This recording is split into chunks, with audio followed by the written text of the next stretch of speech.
밖에서 바라보는 날카로운 시선, 외부자들 지금 시작합니다. 순수한 마음으로 한 일인데 내가 이러려고 대통령을 했나 하는 자괴감이 들 정도로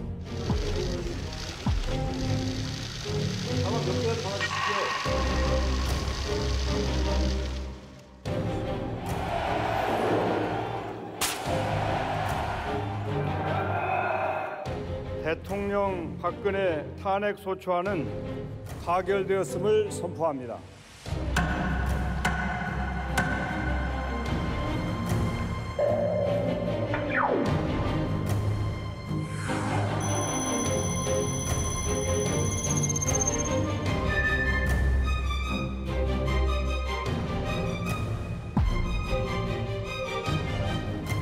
(2016) 헌나 1 대통령 탄핵 사건에 대한 선고를 시작하겠습니다. 다음 언론의 자유를 침해한다는 점에 관하여 보겠습니다. 청구인은 재판관 전원의 일치된 의견으로 주문을 선고합니다. 주문: 피청구인 대통령 박근혜를 파면한다. 대통령 박근혜를 파면한다.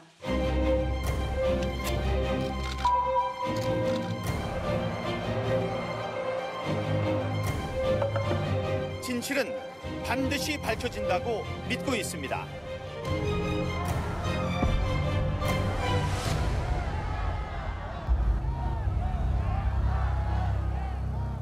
석 달 동안의 긴 진통 끝에 지난 10일이었죠. 헌법수호라는 이름으로 헌정사상 최초 현직 대통령이 파면됐습니다. 그래서 국회 탄핵소추위원으로 활약한 더불어민주당 박범계 의원님을 모시고 외부자들 긴급 녹화를 하게 됐습니다. 국민들이 지켜보는 가운데 헌재가 탄핵 결과를 발표를 했습니다. 그 역사적인 순간을 박범계 의원님 어떻게 보셨습니까?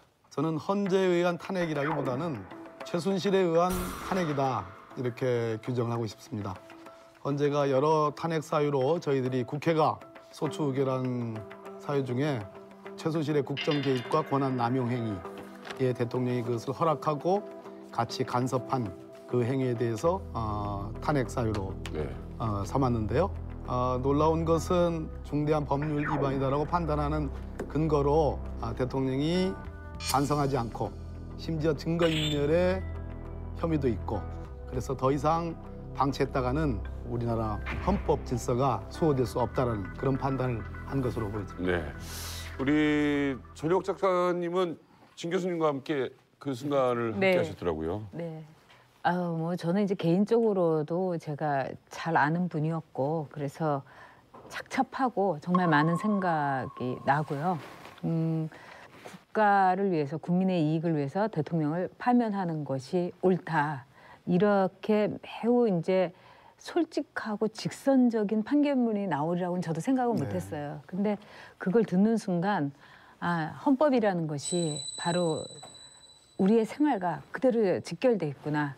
그러니까 얼마 전에 왜 오바마 대통령이 헌법은 위대하고 아름다운 선물이다 이런 말을 했잖아요. 그래서 근데 그 위대하고 아름다운 이 헌법은 국민이 이제 참여할 때 그 힘이 있다. 그래서 국민의 참여로 또 이제 아주 작은 법을 충실히 지켰던 성실한 우리 국민들의 승리라고 봐서 저는 진짜 마음이 많이 복잡하고 또 많이 이렇게 정말 이 여러 가지로 이렇게 한마디를 할 수 없는 순간이었어요.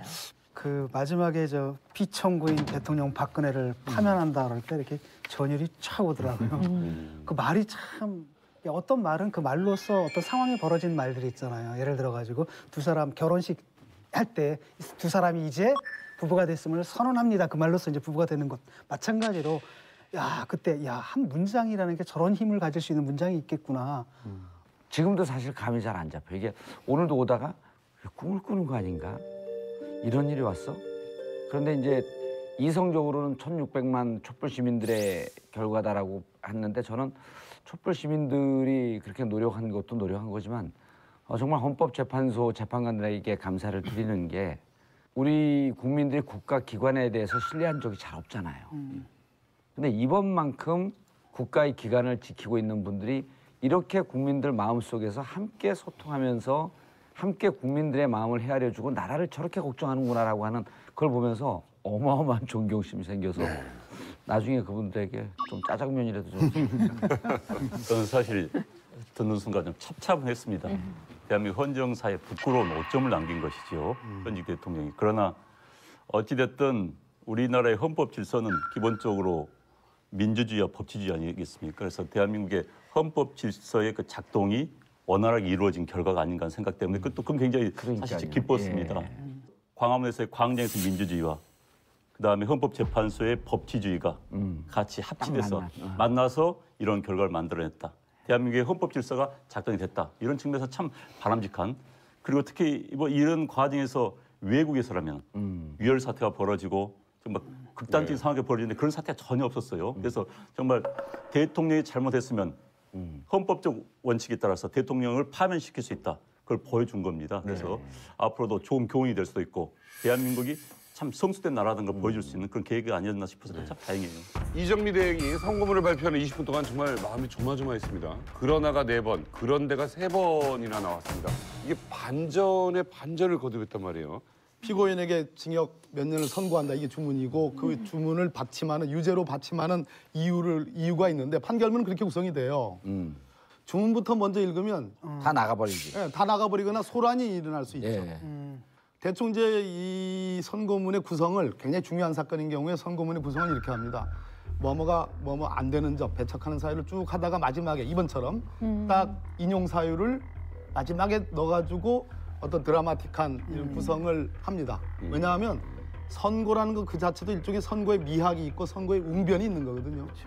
개중에는 또 이런 경우도 있습니다. 이번 경우는 아닌데 뭐뭐는 인정되지 않는다, 뭐뭐는 배척한다 하다가 뭐뭐는 인정된다 해가지고 속으로 만세를 부르려고 그러는데 그렇지만 결정적인 건 아니다. 이렇게 해가지고 또 한 번 틀고 그리고 마지막 순간에 가서 이런 점은 인정되기 때문에 이것이 중대한 헌법 위반인지 보겠다. 중대한 헌법 위반이다. 더 이상 대통령직을 유지하는 것은 헌법 수호의 관점에서 허용될 수 없다.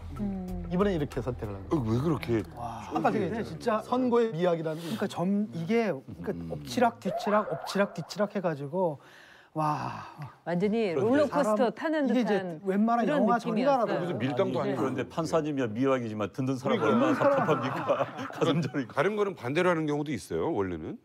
통상 이제 이렇게 엄청난 중요한 사건이 아니면 주문을 먼저 읽고 이유를 간단하게 설명하는 게 통상의 방식입니다. 그런데 이제 지금 거기 이제 소추위원들은 다 변호사들 아니에요. 국회의원이면서.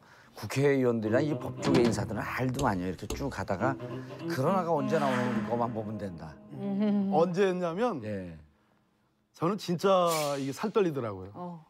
자, 지금부터 본격적으로 탄핵 사유에 대해서 살펴보겠다 이렇게 해가지고 시작했거든요. 예. 제일 처음에 직업 공무원제도 위배냐, 공무원 임명권 남용 인정 안 된다. 안 된다. 두 번째 언론의 자유. 언론의 자유. 세 번째는 세월호 예. 이 부분.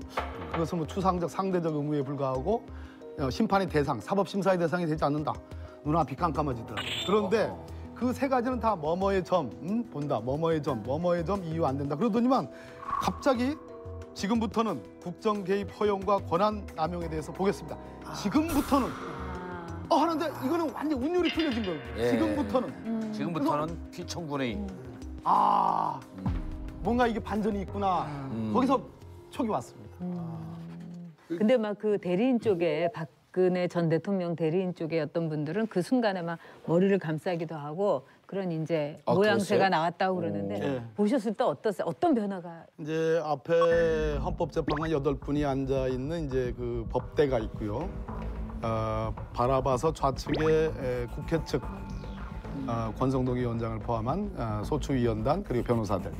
그리고 우측에 이제 대통령 측 그 유명한 변호사님들 이렇게 있고. 김평호 변호사 안 나왔죠. 그날은 안 나왔어. 그리고 이제 앞쪽으로 재판관들 정면 앞쪽으로 또 일부 국회 측 또 대통령 측 변호사들이 앉는 이렇게 자리가 있고 방청석이 있는데 재판관들이 이제 입정하기 전에 들어오시기 전에 양쪽 대리인들이 다 왔죠.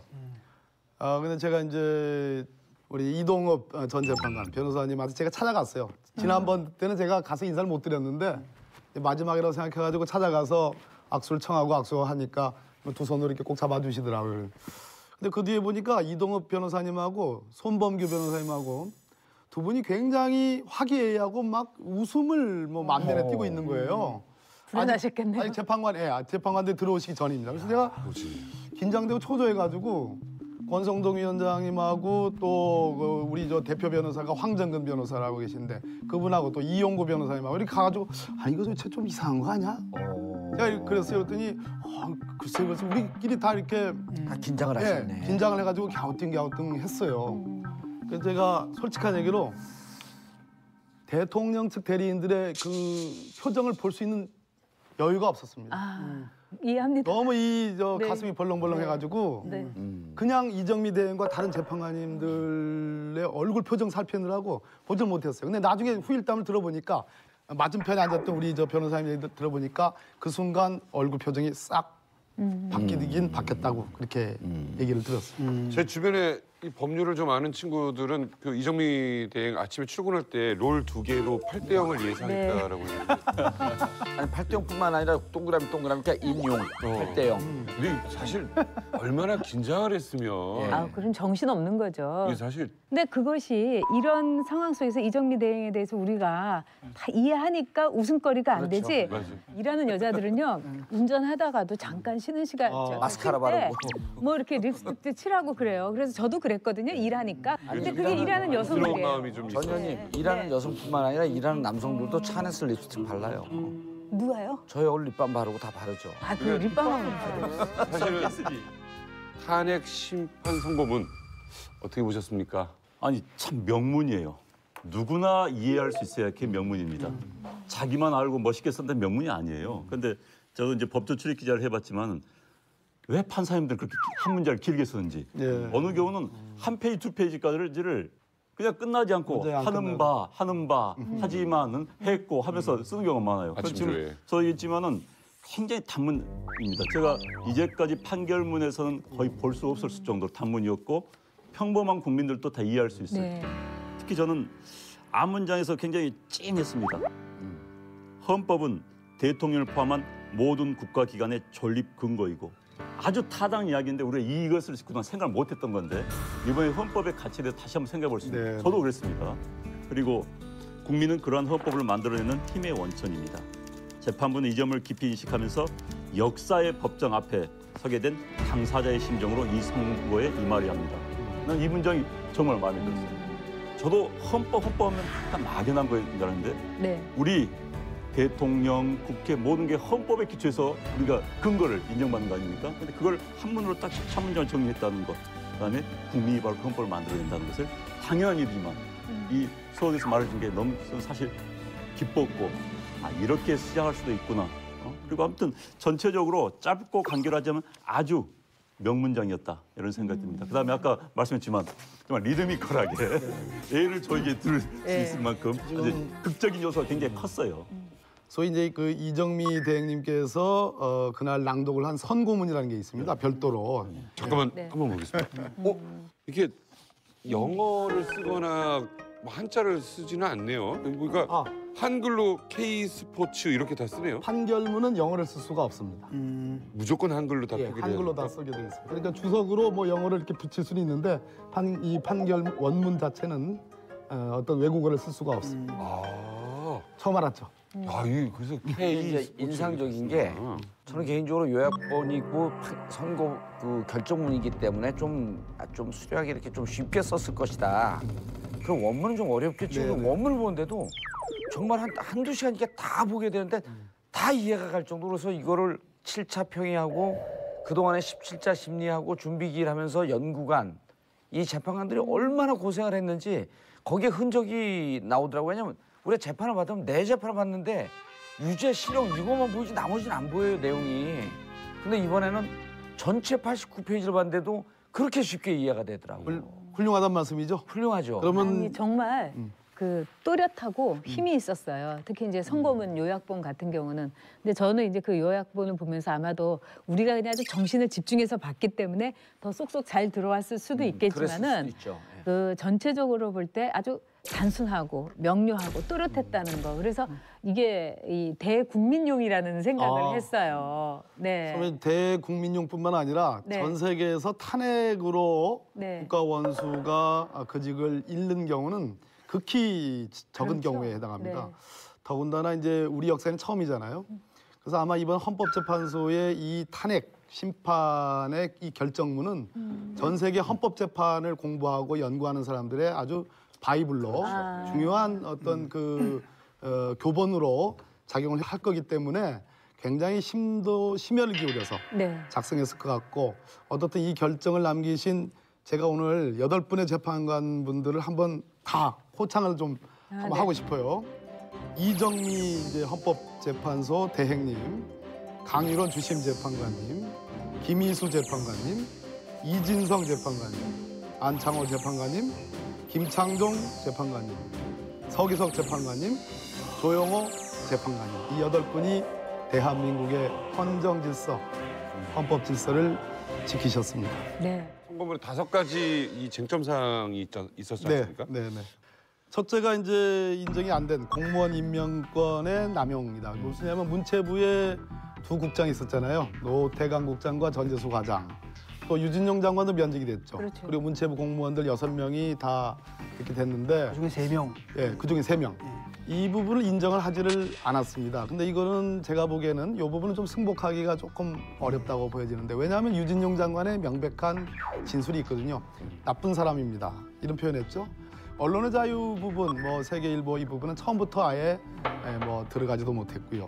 그다음에 세월호 부분에서도 소수 의견이 이진성 재판관님하고 또 김희수 재판관님 2분은 보충 의견으로 대통령의 성실 직책 의무는 구체적이고도 규범적인 의무에 해당하기 때문에 얼마든지 헌법 심판의 탄핵 심판의 대상이 되고, 박근혜 대통령이 적어도 10시 무렵에 위중한 상황을 알 수 있었거나 알았다고 보여지는데 적절하게 대처하지 못했기 때문에 이거는 탄핵 사유에 해당한다고 봤지만, 나머지 6분의 재판관님들은 인정을 하지 않았고요.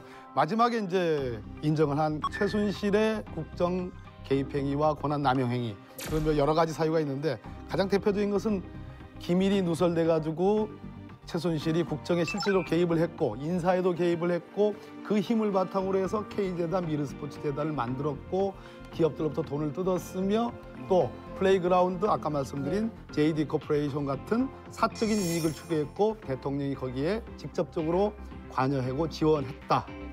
이것이 헌법 위반 사유고, 중대한 헌법 위반 사유는 왜냐? 아까도 말씀드렸듯이 이겁니다. 굉장히 중요한 부분인데요. 대통령은 숨겼고 부인하며 의혹을 제기하는 국회나 언론에 대한 비난을 했고 마지막으로 관련자를 단속했다. 요약하면 대통령은 증거인멸을 시도했고 반성의 여지가 없기 때문에 중대한 헌법 위반이다, 이렇게 판단합니다. 와, 나 지금 신림동에 무슨 사시 학원 선생님 있잖아요. 이렇게 무슨 말? 그런 느낌이었어요. 어쩜 이렇게 몇 가지를 탁탁탁탁 정리해 주시는데 다 뒤에 다 박히게 어떻게 해주시죠? 이거 굉장한 칭찬입니다. 아시죠? 웃지 않아야 됩니다. 네. 아, 참 안 웃기로 하셨다면서요? 저도 금종령이 아니라 금소령이 이유는 뭡니까? 뭐 사실 기쁜 일은 어쨌든 아니니까. 국가원수의 탄핵을 전 세계 역사에서 아주 드문 다행스럽게 헌정이 정상적으로 회복되는 그런 위대한 그런 측면도 있지만 또 한편으로는 또 슬픈 이야기이기도 하니까. 네. 앞에 세 부분을 이제 배치한 것은 논란의 소지가 좀 있었다고 본 것 같아요. 논란의 소지가 있는 그런 것을 거예요. 가지고. 예. 왜냐하면 현재는 한 가지만 가지고 인용이 파면할 만한 위법 사유가 있다고 한다면 그걸로 회의를 할 수 있는 거예요. 그렇기 때문에 굳이 논란이 있는 것을 가지고 본인들이 소수 의견이 있는 거. 할 필요가 없다 생각 같고, 결국은 이제 그 마지막 부분이 이거 아니겠습니까? 피고인의 법 위배 행위가 헌법 질서에 미치는 부정적 영향과 파급 효과가 중대하므로 피청구인을 파면함으로써 얻는 헌법소의 이익이 압도적으로 크다고 한다. 그러니까 이것이 기준인 거죠, 사실. 현재 대통령이 그대로 자리에 두는 것과 파면함으로써 얻는 어떤 이익이 클 것인가. 파면이 크다. 그런 판단한 것 같습니다. 그래서 제가 볼 때는 이제 그건 것 같아요. 아까 저는 조금 다른 게 블랙리스트. 왜냐하면은 이거 형사 재판과 관련된 부분들은 약간씩 다 피해간 부분이 있는 것 같아요. 왜냐하면은 예리하시네. 왜냐하면 이게 나중에 형사 재판에서 그렇지, 엎어질 논란 경우에는 이 헌재 판결 자체 정당성을 건드릴 수가 있거든요. 우리 진중권 교수님이 저하고 생년월일이 같잖아요. 역시 그에 좋은 사람들이 많이 똘똘한 사람들이. 제가 지난번 우리 여기 외부자들 이 프로에 나와가지고 8대 0을 예측을 했죠. 네. 탄탄하게 6명의 법정 의견, 즉 탄핵을 인용할 법정 의견은 이미 서 있고 혹시나 흔들릴 수 있는 재판관들이 계신다면 그분들에게 8대0을 설득을 할 거다. 이번에 결정문을 제가 보고서 듣고 나서 이런 생각을 했습니다. 진종 교수님 말씀처럼 그런 면도 있고 또 다른 측면으로는 이 4가지 모든 탄핵 사유를 다 인정을 하게 되면 말 그대로 박근혜 대통령은 정말 대한민국 역사가 아니라 전 세계 역사에서 가장 악행을 오랜 동안 한 대통령이라는 헌법적 판단이 되기 때문에 그렇게까지 가면은 아마 대통령이 임명한 헌법재판관들을 예로서 드는 겁니다. 설득하기가 좀 곤란할 수도 있지 않았을까. 특히 세월호 부분은 저는 그렇게 판단하는 사람입니다. 그래서 결국은 이 결정, 탄핵 결정의 설득력, 대국민 설득력도 높이는 동시에 8분이 한번 8대0으로 가자 하는 그런 차원에서 정말 빼도 박도 못하는 대통령의 위헌 위법 사유, 즉 최순실이 대통령을 탄핵했다고 제가 처음에 말씀드린 것처럼 그러한 국정개입 행위와 권한남용 행위에 집중해서 거기다가 더 나가가지고 만약에 처음부터 대통령 측 대리인들이 정말로 사실관계와 법리를 치열하게 충실하게 다퉜더라면 정말 알 수 없었던 상황도 함께 고려해서 제가 이렇게 말씀드립니다. 또 한 가지는 그러니까 아무리 그런다 하더라도 그러니까 물론 이제 뭐 옛날에 김기춘 그 소추위원장 하실 때 그분이 뭐라고 얘기를 했냐면은 이건 무죄 추정의 원칙이 아니라 거꾸로 유죄 추정이면 유책 추정의 원칙이다라고 얘기를 했는데 그것도 이제 한도 끝도 없이 나가게 될 경우에는 너무나 쉽게 탄핵 사유가 된다면은 또 앞으로 그냥 툭 하면 탄핵하자 이런 말이 나오기 때문에 또 이분들이 그런 가능성까지 고려해서 상당히 엄격하게 해가지고 정말 빼도 박도 못하는 이것만 딱 인정한 게 아닌가. 저하고 일치율 거의 100%인데요. 오늘 정말 예리하게. 제가 좀 근데 아니 진짜로. 네, 둔한 얘기 좀 해볼게요. 저는 그 얘기. 두 분이 따로 이렇게 하시고 따로 나가서.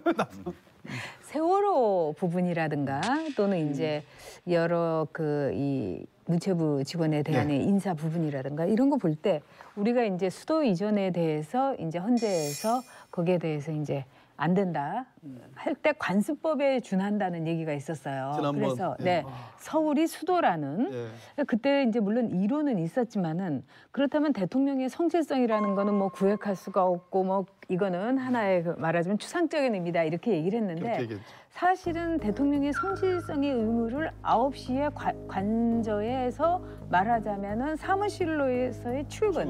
이거는 왜냐면 공무원들은 9시에서 우리가 뭐 누가 이제 무슨 이제 사고가 났다 하더라도 그게 근무 시간이었느냐 아니면 출장지였느냐 이런 거 굉장히 따지잖아요. 물론입니다. 그런데 왜 여기에서는 그걸 따지지 않았는가?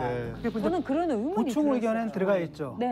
법정 의견, 즉 6명의 헌법재판관들은 그걸 인정하지 않은 측면에서는 좀 서운하고 그런 측면. 그런데 이제 그 세월호 봤더니 이거를 몇 번씩 보니까 이거도만요. 8명 중에 보충 의견 낸 김희수, 이진성 재판관은 탄핵의 사유가 된다고 본 거예요. 그리고 마지막에 이런 얘기를 해요. 다시 이런 상황이 올 수도 있고 그러기 때문에 경고라고 하는 표현은 쓰지 않았지만 기록으로 이걸 남겨두고자 하는 그 두 분의 의지가 아주 깊게 배어나오더라고. 그래서 왜 세월호는 빠졌습니까? 라고 하면서 가족들이 언제 그 앞에서 울부짖잖아요. 그 예은이 아빠 유경근 씨가. 그래서 이제 제가 그 이후에 만났더니 대통령 탄핵은 찬성하는데 세월호 문제가 지금서부터 다시 시작한다라고 하는 게 자기들은 너무 힘들고 가슴 아프다는 거예요. 그래서 저도 이제 잘 모르지만 변호사들하고 같이 있었는데 보충 의견서가 세월호의 단추를 풀어나가는 새로운 시작이 될 것이다. 그리고 8명 중에 2명이 찬성을 했고 이분들의 논리가 무척 탄탄하기 때문에 우린 여기서 다시 시작해볼 수 있을 것이다라고 했는데 가족들 뿐만 아니라 이 김희수, 이진성 이런 분들의 이런 절절함이 보충 의견에 나와서 나는 무척 감동적이었어요. 맞습니다. 정봉주 의원님 말씀하신 것처럼 최순실의 국정 개입 행위와 권한남용 행위에 대통령이 관여해가지고 지속적으로 있었다. 이 부분과 관련돼서는 구체적인 사유가 8가지 사유가 다 사실관계가 인정이 됐습니다. 인정됐어요. 이렇게 아주 구체적인 사실관계가 명백하게 8분이 일치할 수 있었던 기본적인 힘은 저는 세월호 보충 의견이라고 생각합니다. 세월호 보충 의견을 읽고 있으면 박근혜 대통령이 세월호 부분에 대해서 성실한 직책을 수행하지 않았다라는 판단이 가능합니다. 그런데 아직 청와대 압수수색도 못했고 대통령 7시간의 행적에 대한 충분한 진상규명이 이루어져 있지 않고 더 나아가서 세월호 선체도 아직 인양을 하지 못했습니다. 그럼에도 불구하고 2분의 재판관이 이 부분을 인정함으로써 나머지 6분의 재판관이 이 최서원, 최순실의 국정 개입행위, 권한남용 행위에 명명백백하게 판단하는데 큰 힘으로 작용했다는 게 제 판단이고 아마 정봉훈 의원님도 같은 생각이시죠? 저는 두 재판관 이상의 한 적어도 5분은 이 세월호에서의 그 박근혜 대통령이 국가 원수로서 국민 생명 보호를 제대로 하지 않았다는 거를 저는 다 인정을 했을 것 같아요. 다만 한 2-3분 정도가 논란의 여지가 있다는 점을 저는 지적했을 것 같고 왜 그러냐면 선고문도 그렇지만 거기에 가장 먼저 있었던 게 그 세월호 참사 당일 대통령은 관저에 있었다. 그러니까 이거를 딱 명기를 하거든요. 그거를. 그래서 뭐 우리 국민들의 이 어떤 정말 가슴 아픈 평생 네. 잊혀지지 않을 네. 세월호 참사에 대해서 공감해 준 거 이것도 네. 저는 감사했어요. 네. 세월호 그걸 아무 내용 없어요. 있는 사실만 확인한 건데 당신들이 불성실하게 대응했다. 이유가 이거예요. 왜 출근 안 했니? 출근했으면 확인했을 거 아니야. 그리고 보고가 잘못 들어왔다는데 국가안보실에 보고가 들어왔는데 확인했으면 심각성을 인지했을 거 아니니? 왜 확인 안 했니 대통령이 돼갖고? 그다음에 잘못된 언론 때문이라고? 금방 확인했잖아. 근데 왜 계속 그 탓을 해? 그리고 3시까지 몰랐다? 3시까지 몰랐다라고 주장하는 근거를 보니까 계속 출구만 했었으면 됐을걸. 국가안보실에 확인만 했으면 됐을걸. 너무나 상식적인 질문을 계속 해야 되는 거예요. 그리고 전체적으로 이 글 중에서 당신들이 3시에 알았다라고 하는 것은 5가지 이유를 들면서 이것은 거짓말이다. 나는 전체 구절보다 이거 쓰면서 그래도 우리는 만장일치를 위해서 이것을 역사의 기록으로만 남겨놓고 그냥 넘어가야 되겠다라고 하는 김희수, 이진성 재판관님이 눈에 선이 보이더라고요. 아주 엄격하게 본 것 같아요. 일단은 이거 보니까 구조 행위를 안 하는데 안 하는 것에서 안 하는 행위를 할 때 거기서 법률 위반을 해야 되는데 그래서 특별하게 법률 위반한 적은 없다라는 거고 또 하나가 뭐냐면 직무유기를 했을 때 그 상황의 위급함이라든가 뭐 알고 있음에도 불구하고 했어야 되는데 대통령이 딱 보니까 상황의 그 위급성 자체를 아예 몰랐을 수도 있을 것 같다라는 이런 측면인 것 같고 그다음에 마지막에 이제 성실성이다라는 건 사실 그렇잖아요. 이건 좀 굉장히 좀 주관적인 측면이고 엄격하게 보고 그래가지고 객관적인 그 근거로 든 것 자체가 이제 그거죠. 출근했느냐 안 했느냐는 그래도 그렇죠. 하나의 다른 판례에서는 그런 게 참 많아요. 그렇기 때문에 이게 이제 회사에서의 뭐 근무 중에 순직 처리가 안 되는 경우도 많고 그런데 그런 점에 대해서 이 성실성에 대해서도 저는 대통령이 그렇게 참사가 있었던 날 관저에만 있었다는 거. 이거 자체가 저는 성실성에 대해서는 충분히 이의를 제기할 수 있는 문제였다. 이런 점이 아쉽죠. 이 헌재 결정문에서 네. 미래란 표현을 보고 참 놀랐어요. 미래란 표현이. 미래. 왜냐하면은 보통 일반적으로 우리가 사법부는 과거를 다루는 그렇죠. 거고 행정부는 현재를 관리하는 거고 입법부는 미래를 제시한다. 그런데 역시 헌재는 단순한 사법기관이 아니다는 걸 다시 한번 느끼게 됐습니다. 특히 이제 우리 세월호 이야기에서도 그게 나오지 않습니까? 미래의 대통령들이 미래의 대통령들이 국가위기 상황에서 직무를 불성실하게 수행하여도 무방하다는 것. 거냐. 이것을 그럴 때 인식을 고쳐주기 위해서 이번에 이 문제를 지적하지 않을 수가 없다라는 이야기하고. 사실은 근데 모든 판단이라는 게 그러니까 이렇게 사법부에서 하는 판단이라는 게 솔직히 말하면 입법 기능을 가졌을 때 훌륭한 판단일수록 쉽게 말하면 헌재 판단도 그렇고 그 사실상 헌법이라는 게 처음에 만들 때 모든 상황을 다 염두에 두고 만드는 건 아니기 때문에 사실 헌재 판단을 통해서 새롭게 어떻게 보면 헌법을 만들어가는 거죠. 그러니까 이제 헌재라는 게 이제 정치적 사법기관이라는 걸 다시 한번 보여주는 거예요. 특히 이제 안창호 헌재 재판관 같은 경우는 이번 탄핵 심판은 보수와 진보의 문제가 아니다. 참 좋은 지적입니다. 자꾸 이것을 누가 이겼니, 보수가 졌니, 진보가 이겼니 이런 싸움이 아니거든요. 이거는. 그래서 그걸 딱 지적하면서 보수와 진보라는 이념의 문제가 아니라 헌법 질서를 수호하는 문제로 정치적 폐습을 청산하기 위하여 파면 결정을 할 수밖에 없다. 그러니까 이것도 미래를 제시한 겁니다. 그래서 헌법재판소가 단순한 사법기관이 아닌 미래를 제시할 수 있는 기관이 있다. 그러면서 상당히 우리 정치 질서에도 새로운 걸 제시하는 것이죠. 자, 헌재 탄핵 선고 직후에 참 가장 궁금했던 게 무엇보다 청와대 표정입니다. 전 작가님은 주변에서 가까이 지켜보셨는데 이 침묵이 불복을 의미하는 걸까요? 아니면 그냥 너무 당혹스러워서 이렇게 있으신 뭐 건가요? 여러 가지가 이제 복합적인 침묵이라고 저는 보는데요. 왜 서양 속담에 그런 말 있잖아요. 할 말 없는 사람의 최고의 방어, 무기는 침묵이다. 박근혜 대통령은 기각을 확신을 했기 때문에 놀랍고 또 할 말도 없는 거예요. 그리고 무슨 말을 어떻게 해야 자기의 그 앞날에 그 한 줌의 권력이라도 쥐고 갈 수 있는가. 그 가능성을 볼 때 굉장히 왔다 갔다 하고 있는 거예요. 근데 반대 집회가 저렇게 있으면 좀 어느 정도 한마디는 해줘야 되지 않을까요? 그렇진 않죠.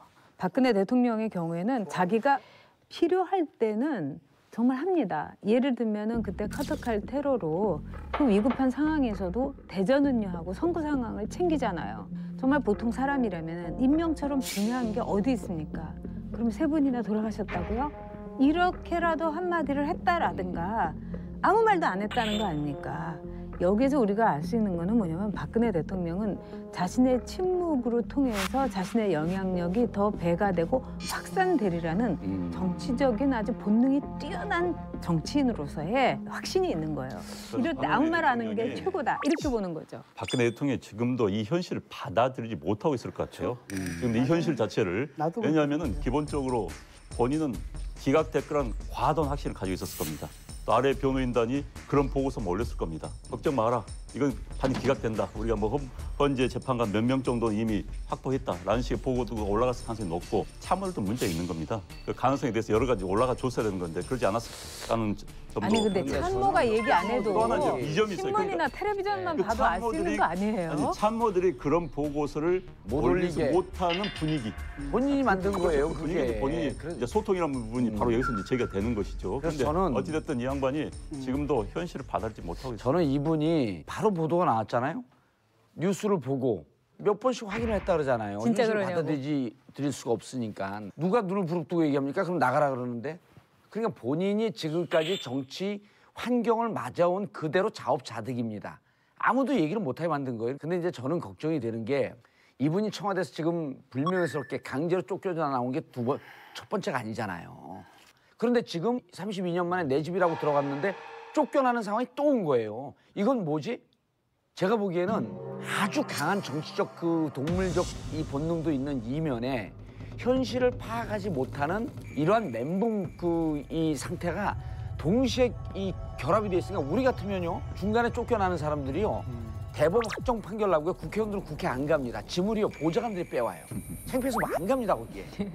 그런데 전 세계가 바라보고 있고 박아웃 이런 보도가 오해시나 나오고 있는데 안 나오고 있단 말이에요. 이게 이해가 되세요? 정상적인 상식으로는 이해가 안 되는 저는 거죠. 조금 다른 저도 좀 해석인데요. 어떤 의견이시죠? 10일 날 탄핵 선고가 나고 나서 그날 참 안타깝게도 3분의 인명 피해 돌아가신 분들이 맞아요. 생겼는데 저는 그날 안 나오시는 거 보면서 일종의 무언의 불복, 침묵함으로써 이 탄핵 결정에 대해서 난 도저히 받아들일 수 없다. 그리고 핵심 열렬한 지지자들에 대한 일종의 불만과 이런 것을 무언의 메시지로 전달하고 뭔가 자극을 하려는 그런 의미 아닌가라고 생각을 했었어요. 첫날은 헌법재판소에 의해서 추상 같은 선고문이 낭독되고 주문이 선고되는 이상은 아마도 이 극렬한 반대와 저항은 곧 소멸할 것이다 라고 저는 예측을 했는데 그리 가고 있습니다. 사실은 청와대라는 곳은 대통령의 보좌진들이 엄청나게 많은 곳입니다. 대통령의 직무가 정지가 됐든 탄핵이 됐든 관계없이 지난 4년 동안 함께 생활했던 최고의 인적 자원들이 있습니다. 어쩌면 수사를 받아야 될지도 모르고 기소돼서 재판을 받아야 될지도 모르는데 또 정치적으로 나는 또 어떻게 해야 될 것인지 이런 부분에 대해서 자문을 받고 위로를 받는 그러한 시간을 갖고 있는 것은 아닌지. 우리 외부자들은 그렇게 평할 수 있는데 내부자는 그렇게 얘기하시면 조금 적절치 않은 것 같은 게 집에 들어가지 말라고 하면 들어가면 무단 침입죄예요, 형법상. 근데 들어갔는데 안 나오잖아요. 최고 불응죄입니다. 10일 11시 22분에 선고가 됐잖아요. 그럼 그때부터 대통령 아니에요. 그리고 대통령 아니기 때문에 청와대에 있는 기록물을 보면 안 됩니다. 저는 대통령 기록물에 손을 대기는 어렵다고 봅니다. 예. 손을 대는 순간 그것은 흔적이 남고 그 부분을 나중에 검찰에 의해서 수사가 되기 때문에 저는 그 부분은 뭐 밝혀질 거고요. 그거보다는 대통령이 멘붕 상태에서 본인의 앞으로의 처신, 수사를 어떻게 받을 것이며 등등에 대한 자기의 참모들로부터의 여러 조언을 받고 있는 상황 아닌가라는 그런데 사실적인 이제 측면이 그런 게 그런 조금만 더 들어볼게요. 그런 예측은 저도 맞을 거라고 보는데요. 대통령 탄핵한 이유가 헌법 질서 수호 아니에요? 그런 추상 같은 명령이 내려진 거예요. 그리고 13가지의 혐의로 고소가 된 피의자거든요. 저는 이제 국회의 문제를 지적하는 게 아니라 이것을 담당하고 있는 행정부처의 문제점을 지적을 하는 거예요. 아직까지 한 번도 없기 때문에 이거 뭘 어떻게 될지 모릅니다. 이러고 다 빠져나가고 있거든요. 그러게요. 그리고 지금 청와대에 있는 그 막강한 파워들은요. 우리 국민들이 세금을 내고 정식으로 근무하는 분들이지 이제는 22분 이후로 대통령이 그분들에게 자문을 구해서도 안 됩니다. 안 되죠. 예. 그래서 나와야 되는데 그것을 나오지 않는 상황은 본인은 물론 잘못하고 있지만 이 잘못하고 있는 게 형법도 살아있고 헌법도 살아있는 나라에서 왜 그 부분에 대해서 직접적으로 아무도 제지를 안 하냐는 거예요. 그보다 더 중요하게 봐야 될 게 입장을 안 냈다라는 거예요. 왜냐하면 보통 같은 경우 상식적으로 현실 감각이 있는 사람은 두 가지 가능성을 다 볼 거라는 겁니다. 인용과 기각, 그리고 각각에 따른 그 대국민 담화 같은 것들을 준비해 놓고 있다가 그거 딱 판결이 내리면 바로 그걸 읽었어야 된다라는 거죠. 근데 그걸 안 했다라는 겁니다. 제게 주어졌던 대통령으로서의 소명을 끝까지 마무리하지 못해 죄송스럽게 생각합니다. 저를 믿고 성원해 주신 국민 여러분께 감사드립니다. 이 모든 결과에 대해서는 제가 안고 가겠습니다. 시간이 걸리겠지만 진실은 반드시 밝혀진다고 믿고 있습니다.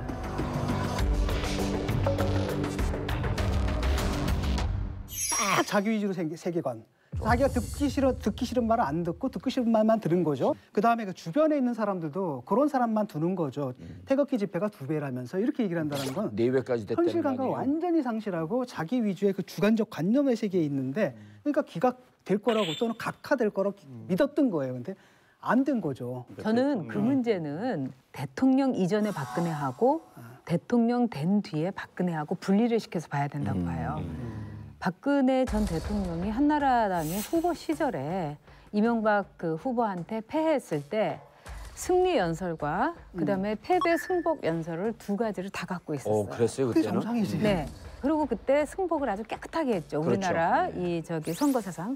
그래서 굉장히 많은 지지자들을 더 얻게 됐고 저는 그때 그걸 느꼈어요. 아, 이것이 정치인 박근혜의 화양연화구나. 이게 최고의 훌륭한 모습이고 그 이상은 없다는 걸 전 알았어요. 근데 그거는 박근혜라는 한 정치인이 일종의 대선 후보 경선이라는 하나의 시스템 속에서 n분의 1로서 참여했다는 그런 이제 얼개가 있었던 거예요.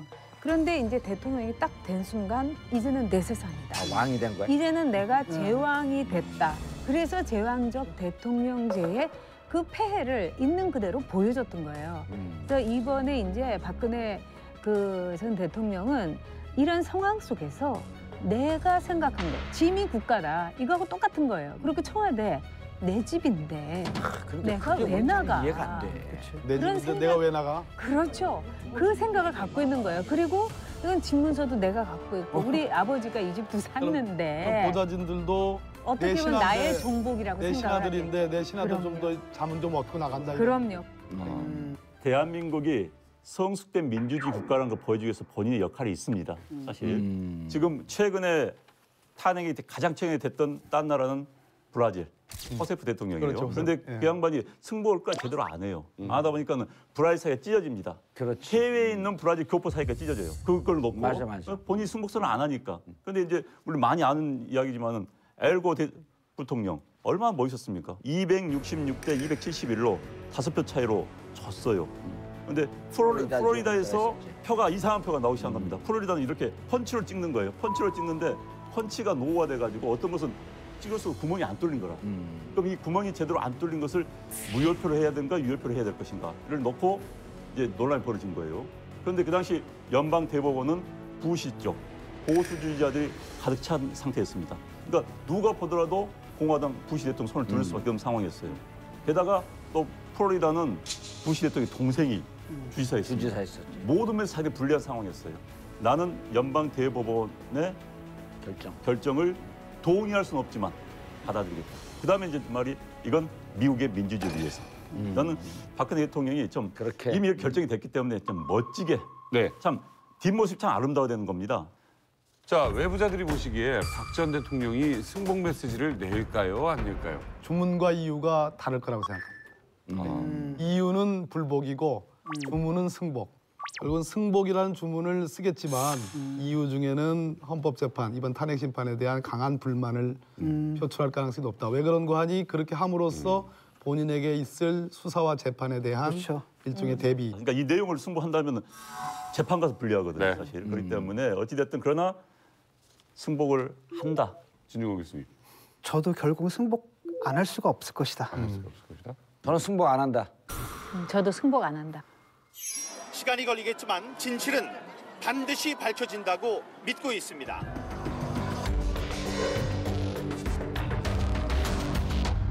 그런데 나가긴 하지만, 말 자체를 보는 사람에 따라서 해석이 다양한 정도의 모호한 표현을 쓸 것 같아요. 저는 이렇게 얘기할 것 같아요. 내가 오직 중요하게 얘기했던 건 대한민국과 국민밖에 없습니다. 뭐 이러면서 그렇죠. 나가죠. 애매하고. 그래서 저는 이제 이게 위험한 게요. 지지자는 양날의 칼이에요. 지지자는 늘 지지할 것 같죠. 제가 20만 지지자를 가져본 경험이 있잖아요. 조금만 서투르면 이거는 자기 목을 치는 부메랑이 돼서 칼로 옵니다. 그래서 저는 이 정치 시점에서 대통령도 대통령이지만 같이 탄핵의 내용을 안고 있는 자유한국당 입장이 무척 중요하다고 보는 거예요. 제가 한마디 이 봉도사 이야기에 덧붙이고 싶은 게 있는데 이 박근혜 대통령을 이 좋아하는 이른바 이제 반탄핵 집회에 나온 분들은 이분들은 가치나 신념의 그렇죠. 결자체가 없지. 아니에요. 오로지 그 박근혜에 대한 강렬한 첫사랑을 가진 팬클럽이에요. 그래서 팬클럽은 금방 또 미움으로 변할 수가 있어요. 맞아요. 네. 자, 이제는 자연인 신분으로 돌아온 박 전 대통령의 검찰 수사에 관심이 쏠리고 있습니다. 이 재판관 만장일치로 발표된 탄핵 인용 결과가 과연 검찰 수사에 부담을 더는데 도움이 될까요? 당연하고요. 아마도 서울중앙지검 이제 제2특수본이 구성이 됐거든요. 그저께 탄핵이 됐으니까 그로부터 60일 이내에 지금 대통령 거리 상태에 의한 대통령 선거를 치러야 된단 말입니다. 근데 점점 수사 기간이 늦춰지면 수사 자체가 대선에 영향을 미치거든요. 제가 보기에는 3월 말까지 아마 전광석화와 같은 청와대 압수수색, 대통령 대면 조사, 기타 등등의 수사들을 전 할 거라고 예측을 합니다. 네, 저도 그게 지금 공범들이 구속되어 있어요. 공범들이 최순실. 그러니까 최순실 씨는 강요죄도 있고 뇌물죄도 있단 말이에요. 근데 구속 기간이 1차에 4개월, 한 번 연기했고 6개월, 그러니까 맥시멈 6개월쯤 되는데 이 구속 기간들이 임박했고 오고 있어요. 그러니까 이거를 시간을 예를 들고 대선 이후로 밀어버리게 되면 자칫 잘못하게 되면 최순실을 석방한 상태에서 재판을 하는 즉 공범들끼리 입을 맞출 수 있는. 아니, 법무부 여러 번 갔다 오시더니 완전히 거의 판사 수준으로 만주 변호사. 지금 무슨 말씀하신 거냐면 수사 기간과 재판 기간 말씀하신 건데 피의자를 구속해서 수사할 수 있는 기간이 10일에다가 한 번 더 연장해서 10일이에요. 예, 20일. 재판도 마찬가지로 재판 기간이 정해져 있는 겁니다. 구속 만기라는 게 정해져 있거든요. 지금 그 말씀을 하시는데 그렇죠, 예. 우리 외부자들의 법조 담당이세요. 아니, 웃지 말라 그랬잖아요. 계속 웃겨봐요. 그러니까 아무튼 간에 그 기간 그래서 그 내에 기간이 임박했고 오고 있으니까 대선이 어쩌고 저쩌고 하면서 그리고 이제 20일까지는 지금 대선 공고를 해야 됩니다. 50일 전에 공고를 해야 되니까 가급적 신속하게 그 전에 해서 구속되어 있는 공범들 그다음 대선 기간들 요 틈새 겹치는 시간이 딱 있어요. 그게 한 30일쯤 됩니다. 그래서 조속한 시일 안에 재판을 끝내고 그리고 동시에 또 누가 있습니까? 여기하고 연동되는 게 우병우가 있잖아요. 그렇기 때문에 박근혜 대통령의 수사, 우병우 수사 양축으로 검찰은 신속하게 나갈 거라고 보여요. 제가 보기에도 곧 검찰 수사를 할 수밖에 없을 것 같아요. 왜냐하면 지금 검찰의 신뢰가 많이 떨어져 있습니다. 특검과 비교가 됩니다. 그런데 지금 만약에 검찰이 머뭇거린다면 또 언론이나 또 일반 국민들로 비판을 받습니다. 검찰 뭐 눈치 보느냐. 게다가 이제 검찰이 대선 앞도 가장 겁내는 게 공수처 아니겠습니까? 네. 공수처가 생겼다. 만약에 이런 비판 때문에 대선 후보들이 전부 공수처를 만들겠다고 나와서 한다면 검찰이 가장 두려워하는 피하고 싶은 상황들이 펼쳐지기 때문에 검찰은 어찌됐든 간에 자이든 타이든 그렇죠. 3월에는 곧 수사를 착수하고 속전속결을 할 겁니다. 그리고 사실 수사할 내용도 이미 다 정리가 거의 됐어요. 사실 됐기 때문에 기소를 빨리 하고 대선 전에 또 대선에 영향을 미친다는 그런 이야기는 듣고 싶지 않을 겁니다. 사실 과거에 97년이었나요? 당시 김대중 후보 비자금 사건도 중간에 스톱을 했었지 않습니까? 영향을 미치지 않기 위해서. 그래서 아마 이번이 짧기 때문에 직전까지는 못 간다 하더라도 최소한 한 달 정도 하면서 지금 한 달 정도 하면서 마무리 짓지 않을까 싶습니다. 재밌는 게 빨리 가겠다라고 하는 이제 검찰의 이 뜻을 읽을 수가 있는 게 사실 김수남 검찰총장도 자유롭지 않거든요. 대통령 수사 문제, 우병우 수사 문제, 특히 우병우 라인이라고 좋은 글씨가 찍혀 있는 거 아니에요? 전화를 한 20번 정도. 예. 아주 많이 했다. 작년 10월 달. 그렇죠. 그리고 정윤회 사건 났을 때 중앙지검장이었었단 말이에요. 그 중앙지검에서 덮었다라고 하는 의혹을 갖고 있고. 그런데 이번에 이제 형사 8부가 들어갔죠. 그다음 특수 1부가 들어갔죠. 그 전에 안 들어갔던 첨단수사본부가 들어갔어요. 네.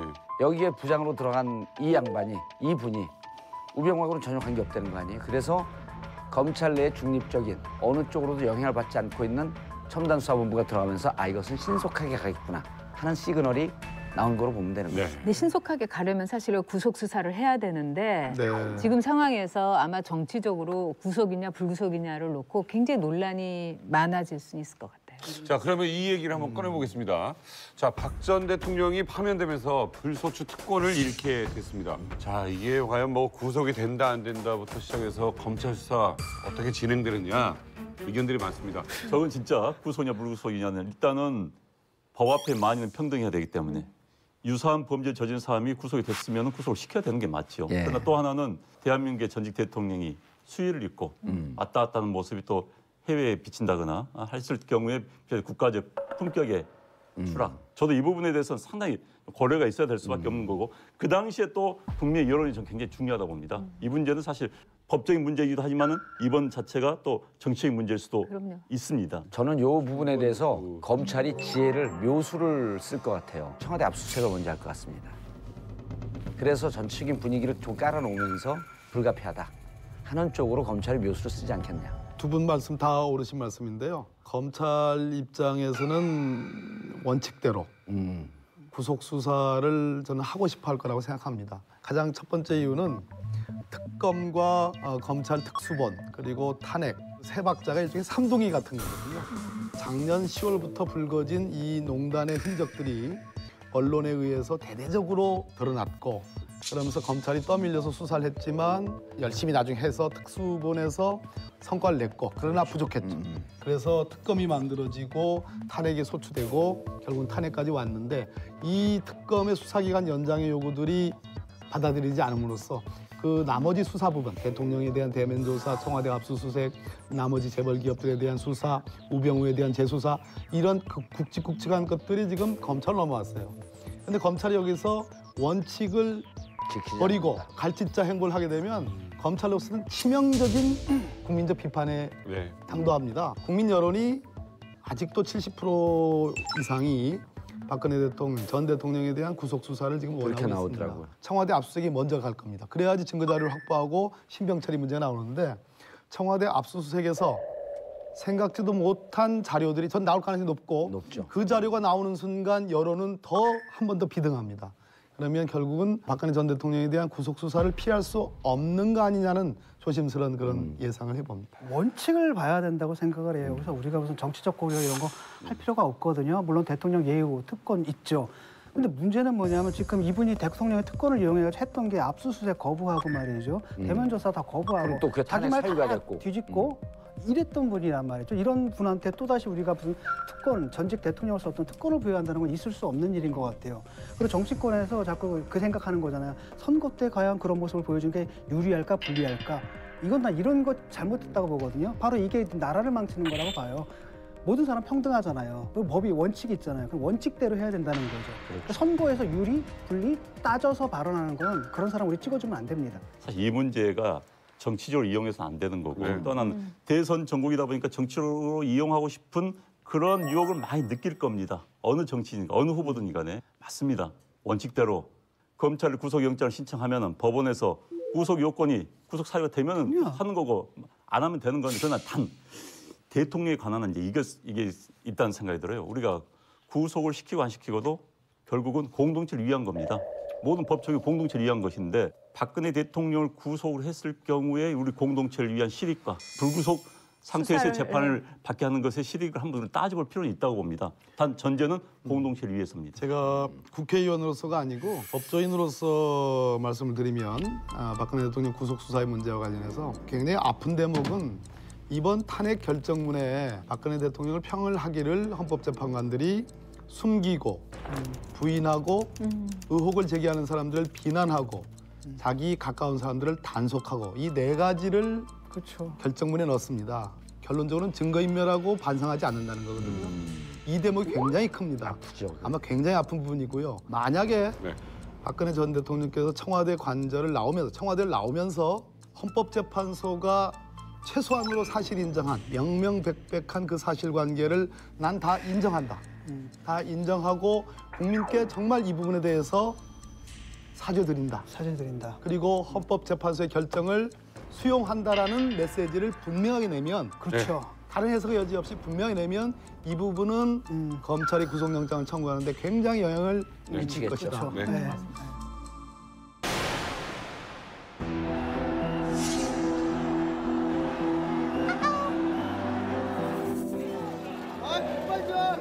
창피한 줄 알아야지.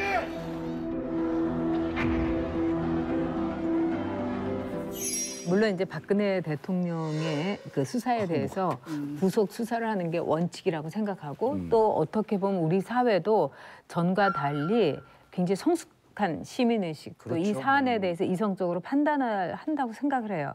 근데 문제는 뭐냐면은 여성이라서 그 동정과 어떤 아련함과 불쌍함과 이게 아주 정말 극한대로 폭발할 수가 있어요. 그래서 저는 이제 구속수사라는 거를 물론 아까 많은 분들이 기본적으로 이 검찰로서의 원칙을 해야 된다. 근데 원칙은 뭐냐? 이번에 저는 헌재에서의 원칙은 정말 이 나라의 미래 애국심이었다고 생각을 해요. 애국적인 판단. 이건 매우 조심스럽게 다뤄야 될 사안이다. 전직 그런데- 대통령이 만약에 수위 있고 이렇게 돌아다니면 국격이 훼손된다고 그랬는데 진짜 그럴까요? 아니죠. 그런데 전직 대통령이라도 잘못하면 수위를 입는 게 그 나라가 정상적이라는 얘기지. 전두환 그렇죠. 대통령. 아니 근데 이제 여기에 중요한 변수가 또 뭐가 있냐면 정치검찰이라고 하는 건 뭐 한 2~3%밖에 안 되는데 그런 분들에 의해서 검찰의 신뢰가 땅에 떨어진 거 아니에요? 특수본이 잘해갖고 기업 수사는 잘해서 넘겨줬어요 자료를 특검에 70일 만에 넘어왔는데 특검 수사기간 연장도 안 됐단 말이에요. 그리고 특수본이 지금 예상외로 빠르게 진행이 되고 있고 그리고 중립적인 사람을 배치하면서 수사의 의지를 보이고 있는데 검찰 내부의 분위기를 보면 위에 있는 분들은 정치 검찰들입니다. 그 길을 와서 정치적인 고려를 대선이니까 어떻게 할 것이냐 이 고려를 안 할 수가 없는데 그 밑에 실질적으로 검찰의 허리를 차지하고 있는 부장검사들, 실질 수사하는 분들 이분들은 위에서 어떠한 정치적 고려를 하게 되면 이번엔 치받아 올릴 가능성이 무척 높습니다. 왜냐하면 이번에 이 수사를 제대로 하지 않으면 새로 들어서는 정권으로부터 공수처, 검찰 개혁의 문제가 바로 화제로 그 중요한 이슈로 들어오기 때문에 이번에 우리가 정말 검찰에 살고 검찰 개혁의 필요성을 잠재우기 위해서라도 우리는 원칙적으로 수사를 하자. 그 원칙적으로 수사하는데 아무래도 대통령 구속시키는 게 부담스러워? 그럼 청와대 가면 저게 보고 아닙니까? 황금어장이에요. 너무나 많은 그 증거들이 있어. 그럼 그걸 갖고 오게 되면 불가피하게 대통령 구속 수사라고 하는 것에 대한 그림을 자기들이 충분히 그릴 수 있겠다. 지금 탄핵 반대 여론이 네. 20%는 있었잖아요. 네. 그런 다음에 다시 이제 여론조사를 했는데 끝까지 승복 못하겠다는 여론이 5%예요 지금. 나머지 그 15%는 뭐냐면은 기각이나 각하가 될 수도 있다라는 기대감들을 갖고 있었던 분들인데 현실을 직시하게 된 거죠. 라고 한다면 이제 그분들은 생각을 바꿀 수가 있는 거예요. 그렇지. 나머지 이 비교적 5%는 합리적인 분들이죠. 나머지 이 5%는 이분들은 약간 거의 종교적 신념 그리고 또 어렸을 때부터 자기 정체성과 그분의 정체성을 혼합해가지고 나눠지지가 않는 이런 분들이니까 집착을 갖고 이건 있는 분들이죠. 그렇죠. 이건 어쩔 수가 없는 박정희, 거죠. 박근혜 네. 패러다임에 대해서 집착을 갖고 있던 네. 그리고 자신들이 그 패러다임 속에서 뭔가를 얻었다고 생각하는 분들이고요. 그런데 이제 여론조사에서 보면은 어쨌든 이번 탄핵 선고에 대해서 거의 86%, 85%가 다 찬성을 해요. 이건 이제 큰 의미가 있는 거죠. 그게 8대0 이번 탄핵 재판의 규범력이라는 겁니다. 그렇죠. 네. 만약 8대0이 아니었고 7대1이나 6대2로 갔으면 굉장히 혼란스러울 거라고 생각했는데 역시 8분의 헌법재판관님들이 서로 설득과 양보를 통해서 8대0으로 간 것이 굉장히 중요한 대목이었다. 헌재 재판관들이 저렇게 협의하고 헌법 정신을 수호하려고 했던 이 측면을 저는 검찰이 좀 들여다봐야 될 것 같아요. 지금 여론조사하면 구속 수사에 찬성하는 건 70%는 안 나옵니다. 65%에서 70% 그쯤 왔다 갔다 하는데 수사에 대해서 찬성하는 것도 85%가 넘어가요. 수사에 대해서. 그래서 저는 검찰이 이것을 너무 정치적으로 계산하지 말고 그렇죠. 그런 측면이에요. 예, 정치적으로 계산하지 말고 아니, 헌재는 정치적으로 계산, 정치적 사법이라고 하는데 정치적 계산 안 하고 싶었겠습니까? 네. 자기들끼리 만장일치하면서 국론을 하나로 모으고 대한민국을 통합하고 헌법 질서 수호하려고 하는 이런 고통을 검찰은 이번에 읽어야 되는 거예요. 오늘 하신 말씀 중에 가장 훌륭하신 말씀입니다. 왜 그런 거 아니? 아마도 내일부터 모든 정치하시는 분들, 이번에 대선에 출마하고자 하는 분들에게 기자분들이 마이크를 들이댈 겁니다. 구속 수사가 맞냐 틀리냐, 어떤 입장이냐. 그러나 그것은 검찰 아닌 분들의 의사일 뿐이고 그렇죠. 검찰은 우리나라의 사법기관으로서 준엄하게 법과 원칙만 따지면 되는 겁니다. 그렇죠. 거기에 모든 문제가 맞아요. 저는 그거라고 봅니다. 자, 박근혜 전 대통령의 탄핵으로 대성 통곡을 했다는 최순실 씨가 아직도 모르쇠로 일관 중인데 박 대통령 탄핵 때문에 이 태도가 좀 변할까? 또 둘의 관계는 이제 어떻게 될까 궁금합니다. 뭐 그거는 저는 명확하다고 봐요. 대성 통곡을 했다. 이게 우리에게 금방 이제 떠오르게 하는 게 있죠. 최순실이 박근혜 대통령을 통해 가지고 국정농단을 통해서 얻고자 하는 건 무엇이었느냐? 권력이 아니에요. 돈이었어요. 그리고 최순실은 박근혜 대통령을 그동안 40년 동안 자기가 지원을 했던 거. 이 이유는 뭐냐면 블루칩이기 때문에 나에게 그 돈을 벌어다 줄 수 있는 제주 피울 공이라고 생각했던 거예요. 그런데 이제 박근혜 대통령이 이른바 파면됐다는 건 최순실에게 뭐가 되느냐. 블루칩이었던 내 주식이 상장 폐지됐다. 아니 왜 웃으세요? 어떤 내 주식이 상장 폐지됐다. 아니 왜 웃으세요? 아 정말 그래요. 그러니까 너무 적확해서. 그렇기 때문에 이제 아주 이 서로의 이득만을 위해서 그냥 이제 종이착처럼 서로 버리는 거예요. 그다음에 또 하나는 뭐냐면 그럼에도 불구하고 애정 관계는 좀 있었을 것 같아요. 개인적으로 40년 동안 그리고 또 개인적인 미안함 같은 것도 가족이니까요. 그런 게 있었지 않을까 이런 게 이제 복합적으로 터져 나온 게 아닌가.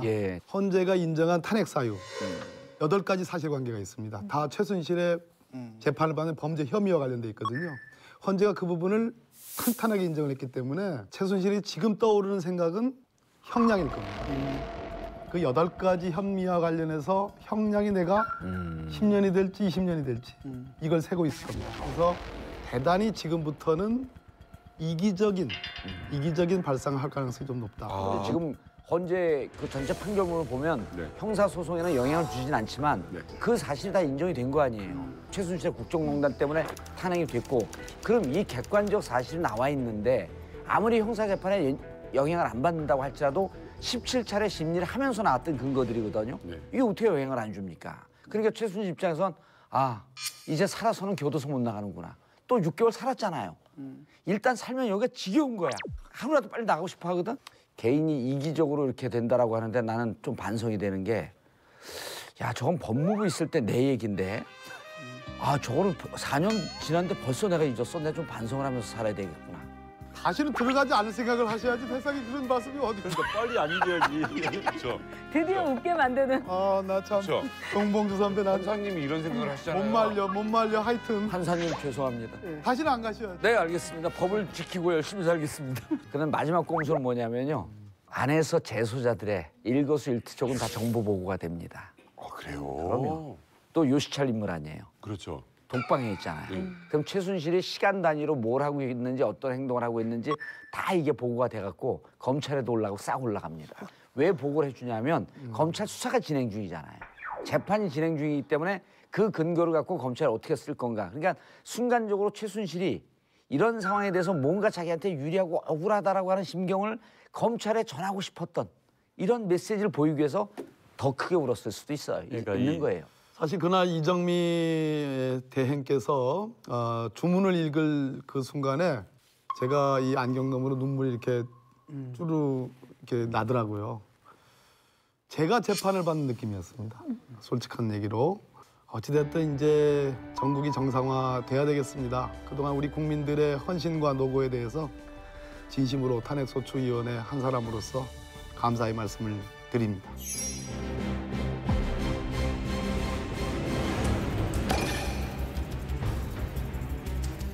그러나 문제는 내가 한번 격파시킬 수 있다.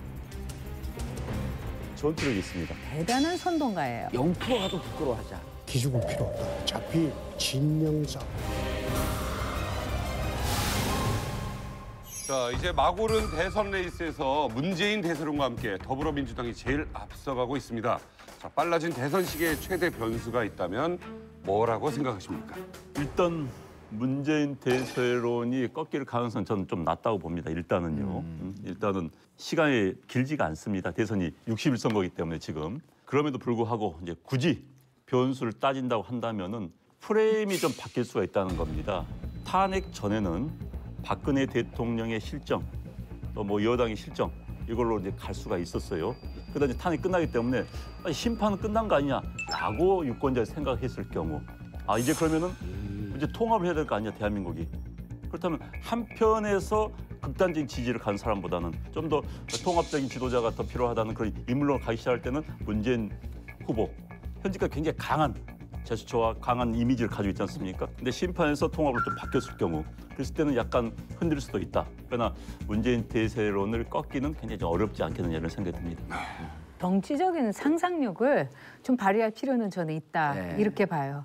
일단은 이제 그 탄핵이 됐기 때문에 황교안 이 권한 대행이 대선에 나가는 거는 저는 완전히 끝났다. 가능성이 없어졌다고 보는 거죠. 전혀 안 나갈까요, 진짜? 저는 그렇게 봐요. 왜 그러냐면 이제 지지율도 이제 매우 낮아졌을 뿐만 아니라 박근혜 그 전 대통령이 8대 0이라는 헌재에 성적표를 받아들이는 거는 완전히 이제는 끝났다는 거거든요. 그러면은 그 책임에서 황교안 대행이 거기서 자유로울 수가 없어요. 그리고 뿐만 아니라 선거 관리자 역할도 만약에 하지 않고 내가 대선에 나가겠다고 한다면 굉장히 격렬한 비난을 받을 거예요. 출마 반대가 70%. 그렇죠. 그러니까 지지율이 폭락할 거예요, 만약 그렇게 되면. 그리고 제가 보기에는 두 번째는 이제 그야말로 이제 문모닝에서 시작해서 이제 문대선으로 갈 정도로 이제 그 문재인이라는 사람이 이제 그 상수가 되는 이 문제거든요. 근데 이거는 상당히 저는 정치적인 변동 가능성이 있다고 봐요. 그리고 여기에서 이제 김종인 그 변수라든가 빅 텐트를 하게 될 경우에 이 호남이 매우 큰 변수가 될 수 있어요. 그래서 지금 이제 문재인 후보가 호남에다가 제일 공을 많이 들이는 거는 저는 상당히 그 적중한 전략이라고 보는 거죠. 근데 이제 안철수 그 후보가 만약에 진짜 빅텐트를 다 수용을 해가면서 정말 그 삼자 구도 속에서 매우 우월한 양자 구도를 구축하게 된다. 그러면 진짜 저는 모른다고 생각해요. 그리고 이제 결국은 뭐냐, 안철수 씨가 원하는 상황이 좀 그려지고 있는 거죠. 저쪽이 질이 멸렬한 상황 속에서 그래도 문재인은 아니다 싶은 사람들을 내가 끌고 가겠다라는 거죠. 그래서 지금 남은 변수라는 건 결국은 이제 안철수 중심의 대선 전 개헌을 매개로 한 이제 반문연대라는 건데 이게 이제 쉽지는 않을 거라는 겁니다. 왜냐하면 안철수가 만약에 보수, 바른정당, 자유한국당까지 포함 이렇게 나올 때 국민의당도 지지자들이 과연 이걸 갖다 승인해 줄 것이냐라는 문제가 있다는 거죠. 그다음에 반문연대라는 게 어떤 집단도 누구를 반대한다라는 걸 가지고 집권할 수는 없는 거잖아요. 게다가 지금 제가 볼 땐 이번 사건이 굉장히 큰 의미가 있는 게 박정희 패러다임의 종말이라고 생각을 해요. 왜냐하면 박근혜 정권이 등장해가지고 경제뿐 아니라 정치 영역까지도 70년대를 가져갔고 그게 파탄을 맞았단 말이죠. 그런 상태에서 모두가 아는 게 이게 좀 이런 쉬운 문제가 아니구나. 일단 적폐청산을 해야 되고 뭔가 새 나라, 새로운 대한민국을 건설해야 된다는 이런 시대 정신이라는 게 지금 민주당 쪽으로 가 있기 때문에 결코 쉽지는 않다는 겁니다. 그게. 저는 꼭 그렇게 볼 수는 없다고 생각해요. 지금 보수는 사실 망연자실한 상태에서 이 탄핵 인용까지 상당히 가파른 이제 그 실망의 길을 걸어왔는데 이게 저는 바닥이라고 봐요. 지금 보수들은 투표할 의향도 없고 누구 뭐 지지하는 것도 없지만은 지금 상황 속에서 문 후보가 갖고 있는 가장 큰 맹점이 뭐냐면 확장성이 매우 떨어진다는 거예요. 그런 점에서 이 보수가 이 힘을 추스리기에는 사실 2달이라는 기간은 저는 충분하다고 봐요. 전 작가님 말씀에 이제 일리가 있는 게 현재 여론조사가 좀 이제는 좀 다르게 나올 겁니다. 이제까지는 움츠렸던 샤이 보수들이 여론조사 응답을 안 했어요. 그래서 어느 통계에 따르면은 보수층들의 응답률이 진보계층의 응답률의 절반밖에 안 된다는 거 아닙니까? 그러니까 이제 쉽게 말해서 축소 반영이 되고 있는 거죠. 그래서 이제 아마 그게 좀 정상화되면 지금보다는 좀 다른 지역이 나올 거라는 거. 그다음에 이제 투표율 부분에 대해서 말씀드리면은 역대 대한민국 대통령 선거 투표율 다 70%가 넘었습니다. 그 지난번 76%가 굉장히 높았죠. 그런데 2007년 이명박 대통령이 뽑히는 당시에는 60% 떨어졌습니다. 그렇지, 이유가 뭐냐? 정동영 후보를 지지해야 될 사람들이 안 나온 겁니다. 투표장에 안 나온 거예요. 투표할 사람이 없다. 질선거 내가 왜 나가냐 하면서 그게 이제 이명박 후보와 정동영 후보 차이가 500만 표 이상 차이 난 이유. 그다음에 600만 표 났죠. 540만 표. 그다음에 이제 18대 총선에서 압승한. 그래서 한나라는 압승한 이유가 바로 거기에 있었던 거죠. 말씀하신 것 중에서 그거는 맞아요. 지난번 대선에서 누구를 찍었느냐라고 하면은 문재인이 사실 박근혜 찍은 사람들보다 적잖아요. 근데 숫자가 14%인가가 높이 나온단 말이죠. 그러니까 그건 바로 뭐냐면은 보수층들이 대답을 안 한다는 거죠. 객관적 근거인데 문제는 뭐냐면 대답을 안 하는 그 사람들이 투표장에 나오느냐의 문제라는 거예요. 대답을 안 한다는 건 그 사람들은 투표장에 안 나올 가능성이 굉장히 크다는 얘기고 이게 보수층이 지금 뭉쳐야 되는데 뭉치려면 옛날 우리 눈사람 만들 때 옛날 연탄재 있죠. 딱 놓으면 이게 쫙쫙 뭉쳐지거든요. 스노볼처럼. 근데 그게 뭉쳐질 씨앗이 지금 없는 게 왜냐 홍준표 이분 지금 뇌물 사건으로 재판받는 분이고 유승민 후보인데 이분은 뭐라고 얘기를 하냐면은 나는 단일화할 거래잖아요. 그러니까 아니 너 단일화해서 딴 사람한테도 넘겨줄 가능성이 있는 너를 내가 왜 찍어야 되는데 이런 얘기가 있단 말이죠. 한국당에서는 어찌됐든 홍준표 지사의 현재 여론조사도 가장 높고 또 전투력이 있습니다. 근데 홍준표 그 지사는 안형환 의원 얘기하는 것처럼 결코 무시할 수 없는 정치적인 능력을 갖고 있는 사람이에요. 일단은 이슈를 선점할 수 있는 능력이 있기 때문에 지금 언론에서 이제 홍준표 후보가 만약에 떴다 하면은 아마 상당히 언론의 지면을 매우 크게 장악을 할 거예요. 돌파력이 있어요. 그리고 또 뭐가 있냐면 굉장한 공격적 또 저격수적인 기질이 있어요. 그래서 황교안보다 홍준표 후보가 나올 경우 야권에서 긴장을 해야 된다고 봐요. 내가 야권에서 오히려 그걸 더 좋아할 거라는 거예요. 홍준표가 지금처럼 3%에서 5% 나가지고는 안철수보다 위험한 후보가 아니거든요. 아니 나는 홍준표가 변수가 분명히 될 거라고 봐요. 그리고 이분의 장점이 있어요. 0% 가도 부끄러워하지 않아. 0% 가도 부끄러워하지 않아. 꼴찌라도 부끄러워하지 않고 그러니까 여의도 정치와 이 정치 파이터로서는 최고의 근성을 갖고 있죠. 근데 예를 들어 황교안이 안 된다라고 하는 이유, 그다음에 유승민이 더 이상 지지를 치고 올라가지 못하라고 하는 게 저 사람이 어떤 상황에서도 끝나지 않을 것이다라고 하는 기대를 줘야 되는 거예요. 홍준표 지사는 들이받아갖고 이번에 대선 국면에서 내가 유의미한 역할을 하고 설사 안 된다고 할지라도 제1야당의 당수가 돼서 보수 진영의 대표로 역시 뜰 것이다라고 하는 이런 미래를 내다보는 끈기 있는 이런 정치적 근성이 저는 하나 있고 그것뿐만이 아니에요. 또 하나 있어요. 아주 중요한 건데 제가 짧게 얘기할 테니까 금방 또 얘기해요. 이 홍준표 지사는요. 이번 그쪽에 혈압이 아니라 목이 안 돌아가서 그런 겁니다. 말씀하시죠. 홍준표 지사는 당선된다고 보지 않을 거예요. 그 정도로 순진한 사람 아니에요. 누구로 까는 거는 자기 선수라고 그렇죠. 보는 거지. 그러나 문제는 내가 한번 격파시킬 수 있다. 그리고 안철수를 도와줄 수 있다. 안철수의 하나의 발판을 만들어줄 수 있다. 이런 생각을 할 수 있어요. 근데 홍준표 지사가 그 경남지사로 내려가기 이전에 여의도에서는 선수였었죠. 근데 지금 경남지사로 내려갔는데 지금 탄핵 대선이거든요. 탄핵에서 국민들 4개월 동안 국민들의 민주주의 의식, 정치인을 선별하는 감별력이 400년 늘어난 거예요. 예전에 홍준표가 예상했던, 홍준표가 바라봤던 여의도, 대한민국 정치권이 아니라고 하는 것을 본인은 지금 잘 모르는 것 같아요. 그러니까 왜냐하면 탄핵이 이루어진 원인이 뭐냔 말이죠. 그 부패 문제인데 이분이 그냥 지금 1심에서 유죄받은 분이란 말이에요. 2심에서 무죄 받았지만 그리고 3심 지금 대법원의 재판을 받고 있단 말이에요. 기소된 상태란 말이죠. 그래서 당원권도 없는 사람을 이 탄핵 정국에서 대선 후보로 내세운다는 게 이게 공당으로서 이게 그런 것도 문제가 이게 책임성이 있는 행위라는 거죠. 지금 이제 보수 쪽에서는 이제 홍준표 지사 같은 경우 이런 계산을 할 거예요 아마. 자, 전투력이 있다. 그다음에 보수가 재결집을 한다. 사이 보수가 나온다. 그런데 이제 구도가 야3, 여1의 싸움이 된다. 이제 문재인, 안철수, 심상정 나오면 표가 분산된다.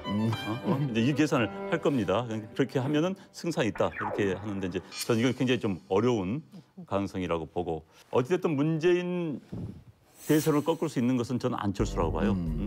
단 전제는 한국당에서 후보를 안 내는 경우에 한국당 후보가 나와서 그러니까 안철수 중심으로 그렇죠. 뭉치는 거지. 그러니까 이제 이렇게 되는 거죠. 문재인, 안철수. 그런데 안철수는 연대가 바른정당, 국민의당, 뭐 김종인 이하 뭐 탈당한 민주당 세력이 하는데 여기에 이른바 현재 한국당 세력이 공식적으로 연대를 하면은 아마 안철수 지지자들이 따라오질 않을 겁니다. 따라오지 않죠. 그렇기 때문에 그렇죠. 안철수 중심으로 가야 돼. 그렇죠. 그렇다면 한국당에서는 후보를 홍준표를 먼저 내요. 냈다가 나중에 그냥 사퇴하면서 지지선하면서 빠져버린다. 라고 한다면 이제 그 표가 그대로 가겠죠. 왜? 안철수가 좋아서가 아니라 문재인이 싫어서. 그렇다면 이제 문재인을 꺾을 수 있는 유일한 시나리오입니다. 그러나 단 홍준표 지사의 성격상 끝까지 나올 가능성이 좀 높아요. 근데 그 시나리오에서 한 가지 간과한 게 뭐냐면 자유한국당에서 안철수를 지지 선언하는 순간 대선 판이 어떻게 되냐면 탄핵 반대 세력 대 탄핵 찬성 세력으로 재편이 되는 거거든요. 그렇죠. 근데 안철수를 지지하는 분들은 어떤 생각이냐면은 일단 탄핵은 찬성을 해요. 이게 제일 먼저입니다. 근데 거기다가 문제는 좀 아닌 것 같고 그러니까 안철수는 더 좋겠는데라는 말이죠. 이게 두 번째 고려 요소예요. 근데 이 두 번째 고려 요소보다 더 큰 게 바로 1번이거든요. 탄핵 찬성한다라는 거. 이걸 갖다 버리게 되는 순간에 안철수는 정말 뭐랄까 힘을 잃어버리는 거죠. 아니 박근혜 대통령이 특정 후보라든가 아니면 보수층에게 어떤 메시지나 어떤 지지할 수 있는 어떤 힌트를 좀 던지지 않을까? 혹시 이런 가능성은 있을까요?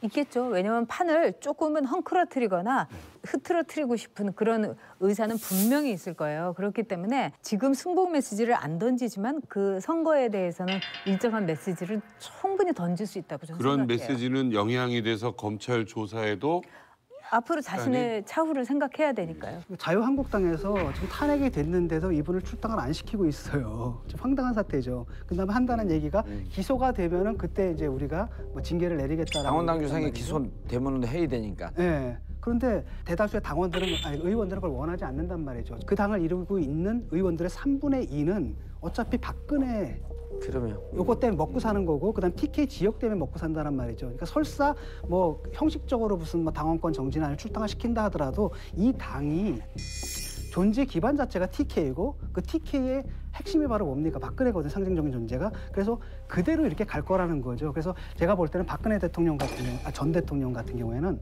끝까지가 안 놓을 것 같아요. 그렇다니까요. 그 지역에서의 맹주노릇. 그다음에 조금만 버티면 지금 바른정당이 흐지부지하잖아요. 그러니까 결국은 좀 사람들이 탄핵의 기억을 갖다가 잊어버리게 될 경우에는 이 사람들은 그거 기대하는 거죠. 어차피 다 해서 합당이 되고 이랬을 때는 어차피 자기는 당내 최대 세력의 영향력을 아직도 행사할 수가 있다라는 거죠. 박근혜 전 대통령의 열렬 지지자들은 어찌 됐든 문재인을 안 찍고 전략적으로 문재인 당선을 막는 쪽으로 투표 행위를 할 겁니다. 그런데 남 MC님 오늘 화이트데이 아니에요. 그래서 그래가지고 사탕을 가져왔는데 주라고 얘기를 안 해. 오늘 같은 날 또 뭐 이렇게. 아유 뭐가 잡아. 우와. 너무 이쁘다. 진짜 예쁘다. 너무 예쁘다. 이거 뭐야? 이거는 누구한테? 이것도? 주는 거예요. 1+1. 1+1 같이 끼워가지고 준 거구나. 편지? 편지도 또. 카드. 뭐예요? 이런 거 좋아해요. 저 카드 이런 거. 아무것도 안 신용카드요? 써있겠지. 써있네. 뭐라고 써 있어요? 한숨 쉬어요. 한숨 쉬어. 잘생긴 남자한테 받았으면 좋았을 텐데 이런 거 아니야? 항상 맑은 웃음 외부자들의 희망입니다. 익명이야. 익명이야? 이거 정말 익명의 탄원서하고 같은 거야. 아니 근데 전국의 10대 여성들과 70대까지 우리 시청자들을 위한 사탕을 준비했어요. 행복하세요. 행복하세요. 외부자들이었습니다. 카드 읽을게요. 카드. 읽으세요. 우리 이게 자글자글거리는 거 좋아요. 오글거리는 거. 남 MC가 읽어요. 해피 화이트데이. 외부자들에 대한 사랑 진심 감사합니다. 여러분들과의 소통, 통로 외부자들 열심히 할게요. 3월 14일 정봉주. 내가 대두개. 내가 대두개. 진정한 보수의 승리라고 생각을 합니다. 맞아요. 80%의 탄핵에 대해서 찬성했던 분들 가운데에서 저는 정말 40% 50%는 보수라고 확신합니다. 예, 그 말은 제가 인정합니다. 네. 왜냐하면 보수층에서 네. 여기 합류해주지 않았다면 이건 불가능했기 때문에 네. 한국 보수가 좀 거듭날 수 있는 그런 열정으로 승화시켜냈으면 과거와는 좀 다른 차원에서 좀 더 한 단계 올라간 차원에서 보수와 진보가 티격태격대리면서 어떻게 우리 사회를 더 잘 끌어갈 수 있을까 그 경쟁하라는 그런 좀 성숙한 문화가 만들어졌으면 좋겠습니다.